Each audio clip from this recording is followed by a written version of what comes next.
हर हर महादेव। प्रेम से बोलिए एक बार नाग देवता की जय हो। तो आज नाग पंचमी का दिन है जिसपे मैं एक बहुत प्यारा सा ब्लॉग लेके आई हूँ। नाग देवता की कहानी आप लोग सुनिएगा मेरे भाइयों बहनों। अगर कुछ गलती होगी उसको क्षमा करिएगा और पसंद आएगा तो एक लाइक सब्सक्राइब कमेंट जरूर करिएगा।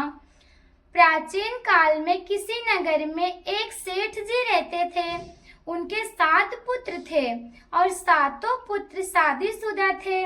सातों पुत्रों की बहुओं में उनकी छोटी बहू सबसे विदुषी और सुशील और संस्कारी थी। एक दिन सबसे बड़ी बहू ने सभी देवरानियों से कहा कि आज नाग पंचमी है, घर को गोबर से लीपते हैं और मिट्टी से लीपते हैं, चलो बाहर चल के पीली मिट्टी ले आते हैं।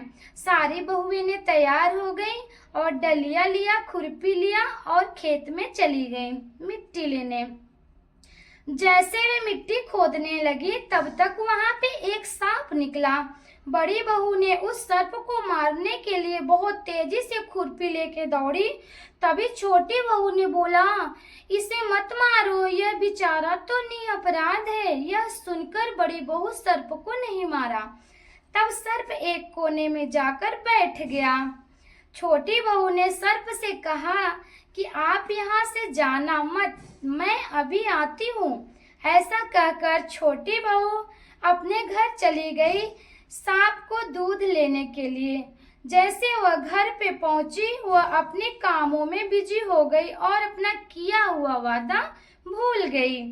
जैसे याद आई वो दूध लेकर वहां से बहुत तेजी से भागी भागी उस खेत में पहुंची, जहां देखी कि सर्प अभी तक वहीं पे बैठा है।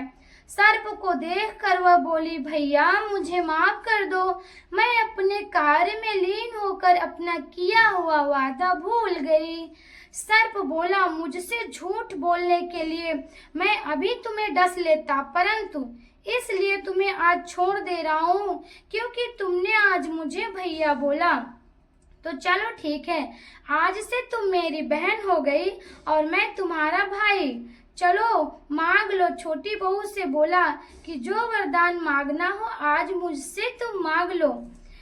छोटी बहू बोली, भैया मुझे कुछ नहीं चाहिए, बस मुझे एक भाई मिल गया और कुछ नहीं चाहिए। जो हमारे पास नहीं था वो मुझे मिल गया, इससे बड़ा दौलत मुझे कुछ नहीं चाहिए।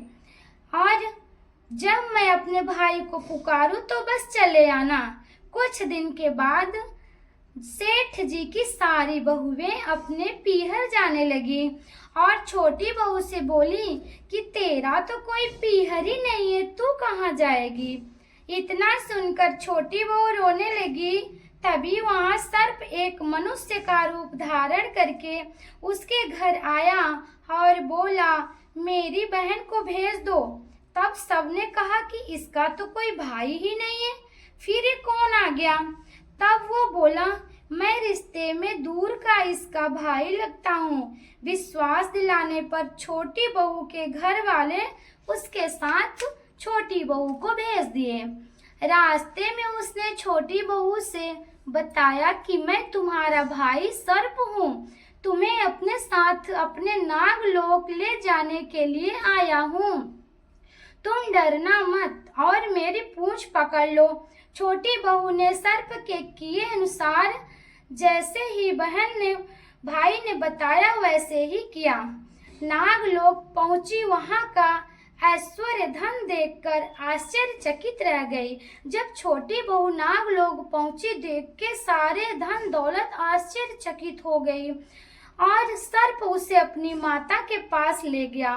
बोला कि माता, यह मेरी बहन है, यह मेरी जान बचाई है और यह कुछ दिन हमारे साथ रहने आई है। सर्प की माता ने उसे गले लगा लिया और वहां खुशी खुशी रहने लगे। वहां पर शेषनाग के छोटे छोटे बच्चे जन्मे थे। वह रोज देखती थी कि माँ रोज दूध को ठंडा करके घंटी बजाती थी, तब सभी बच्चे आकर दूध पी जाते थे। जब दूध ठंडा हो जाता था तो घंटी बजाती थी। घंटी की आवाज से सारे शेषनाग सांप दौड़ के आके दूध पी जाते थे। एक दिन छोटी बहू बोली, माँ आज मैं दूध को ठंडा करूंगी और घंटी बजाऊंगी। माँ ने बोला, ठीक है तू ही कर लो। अब छोटी बहू का दूध ठंडा भी नहीं हुआ था कि जल्दबाजी में घंटी बजा दी और छोटी बहू की आवाज सुनकर और घंटी की आवाज सुनकर सारे सांप दौड़े दौड़े आए और दूध को पीने लगे। कई सांपों के फन गर्म दूध के वजह से जल गया।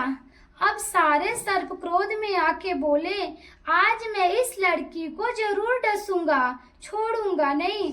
परंतु माँ ने उन लोगों को बहुत समझाया, नहीं मेरे घर आए हुए मेहमान है ये, आप लोग इसका इज्जत करो और इन्हें प्यार से रखो, उसे नहीं समझता।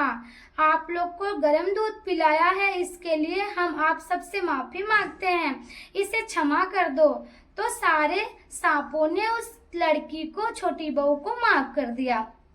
अब छोटी बहू ने बोला, भाई अब मुझे अपने घर जाना है। उनकी बात से सहमत होके नाग देवता और उनकी माँ ने खुश हुई और छोटी बहू को बहुत ढेर सारे हीरे मोती जवाहरात देकर उसे विदा किया। इतनी सारी दौलत देखकर बड़ी बहू ने बोला कि भाई इतनी सारी दौलत दी है, तू कहाँ से लेकर आई है? उसने बोला, ये सब किया कराया मेरे भाई का है। सारी बहुएं ने देखकर आश्चर्यचकित हो गईं। जय हो नाग देवता, आपकी कहानी अमर अजर हो।